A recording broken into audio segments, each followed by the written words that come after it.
मान्यवर साहब काशीराम जी अमर रहे। बहन कुमारी मायावती जिंदाबाद। इसे कहते हैं एकता में शक्ति और संगठन में शक्ति।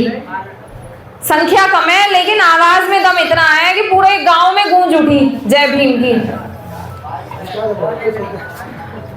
और अगर हम बताकर आते तो फिर तो माहौल ही कुछ और होता। ये तो अचानक वाला नजारा है ना। तो मन यहाँ आकर बड़ा प्रसन्न हुआ कि बाबा साहब अब हमारे बीच नहीं है, लेकिन उनके नाम पर सिर्फ उनका मैं फोटो लेकर आई हूँ आपके बीच में। वो भी समय भी हमारा साथ नहीं दे रहा, गर्मी कितनी है। और आपकी संख्या ने ये बता दिया कि बाबा साहब के बच्चे सब कहीं भी रहे लेकिन हम सब एक हैं, हमारा संगठन एक है। तो एक बार तालियां चलो अपने संगठन के नाम पर बजा लो। दूसरों के लिए ही तो बजाते हैं अक्सर हम, कभी कभी हमें अपने लिए भी बजानी चाहिए कि हम सब एक हैं और एक संगठन के सिपाही हैं।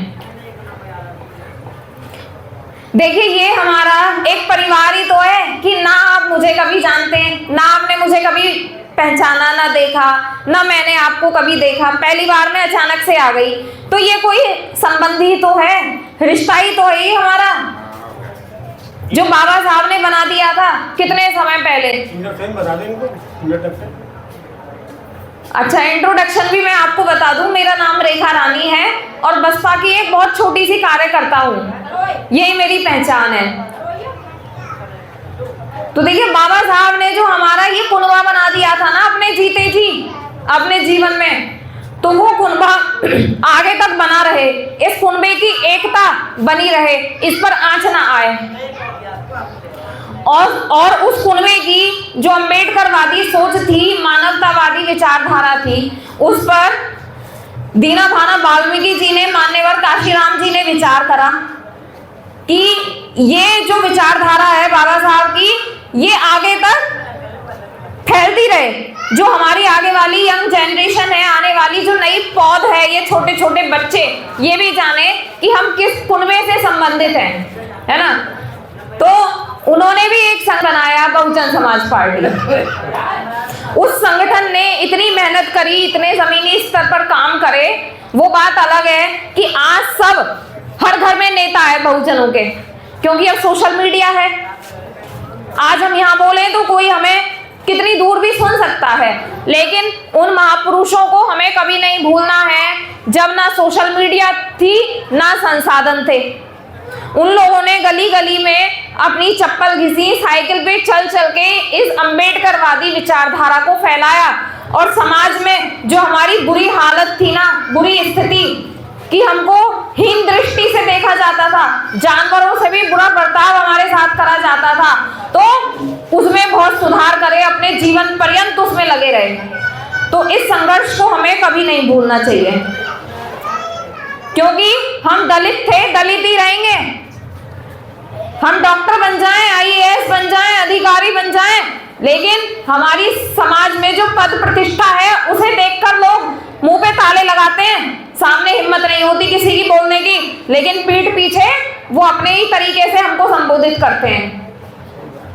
तो हम ये कभी ना भूलें कि हम किस कुनबे से संबंधित हैं, किन महापुरुषों ने अपना तमाम जीवन कि हमारी स्थिति सुधर जाए, हमको मान सम्मान और स्वाभिमान से जीने का अधिकार मिले, पूरा जीवन दांव पर लगाया। तो अभी हमारी जिम्मेदारी बनती है कि हम घर को तो चलाएं, लेकिन अपने समाज को भी चलाएं। सिर्फ घर को चलाना अगर अपनी जिम्मेदारी होती तो जितने महापुरुष हैं वो पागल थोड़े ही थे, जिन्होंने शादी नहीं की, राजा की औलाद थी, राजमहलों को छोड़ के किसकी चिंता में निकले, हम लोगों की चिंता में, घर बार सब छोड़ दिए। तो ये सामाजिक ईमानदारी की बीमारी ना हम सबको होनी चाहिए कि अपने लिए तो सब जीते हैं, लेकिन जीना उसी का नाम है जो दूसरों के लिए जिए, क्योंकि जीवन बार बार नहीं मिलता। और जब ये जीवन अब हमें मिला है तो अपना भी सोचें, साथ में अपना जो समाज है ना वो भी हमारा परिवार है, और ये भाईचारा कायम रहना चाहिए सदैव। तो हम अपने बच्चों को खाली समय में थोड़ा बताएं कि बाबा साहब ने क्या क्या संघर्ष करे थे। अभी हमारी नई जो आने वाली पीढ़ी है ये अनभिज्ञ ना रहे उन चीजों से कि बाबा साहब कौन थे। कभी ये ज्यादा मॉडर्न हो जाए हाई फाई कल्चर में, कभी ये कहें कि छत्रपति शाहू जी महाराज कौन थे, नारायण गुरु कौन थे, और तो और मान्यवर साहब और बहन जी को भी कभी भूल जाएं। तो ये हमको बताना है कि हम जी तो रहे थे इंसान का शरीर लेकर, लेकिन हमको सिर उठाकर सम्मान से जीने का, मान सम्मान से जीने का अधिकार हमारे महापुरुषों ने दिया है।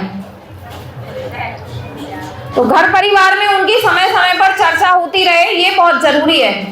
यही हमारा संगठन है और यही हमारी ताकत है।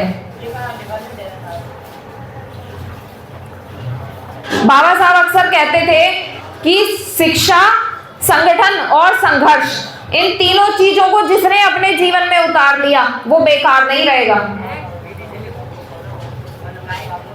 शिक्षा की ज्योति घर घर में जलनी चाहिए।